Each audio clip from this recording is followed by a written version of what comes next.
বাংলাদেশ জামায়াতে ইসলামী কুমিল্লার নাঙ্গলকোটের বক্সগঞ্জ ইউনিয়নের আয়োজনে কর্মী সম্মেলন অনুষ্ঠিত হয়েছে।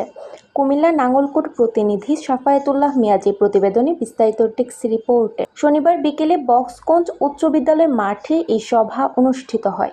বক্সগঞ্জ ইউনিয়ন জামায়াতের সভাপতি মাস্টার সাইদুল হকের সভাপতিত্বে কর্মী সম্মেলনে প্রধান অতিথির বক্তব্য রাখেন ছাত্র শিবির সাবেক কেন্দ্রীয় সভাপতি, জামায়াতে ইসলামী কেন্দ্রীয় মজলিসের শুরা সদস্য ও কুমিল্লা 10 আসনের সংসদ সদস্য পদপ্রার্থী মাওলানা ইয়াসিন আরাফাত। অনুষ্ঠান শুরুতে অতিথিবৃন্দকে ফুলেল শুভেচ্ছা জানান বক্সগঞ্জ ইউনিয়ন নেতৃবৃন্দ।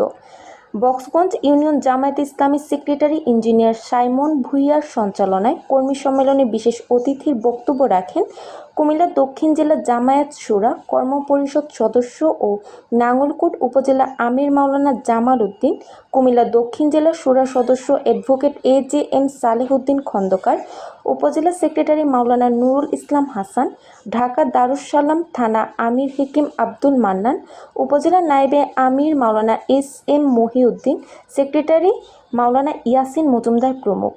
নাগরিক ভাবনা, নিউজ ডেস্ক।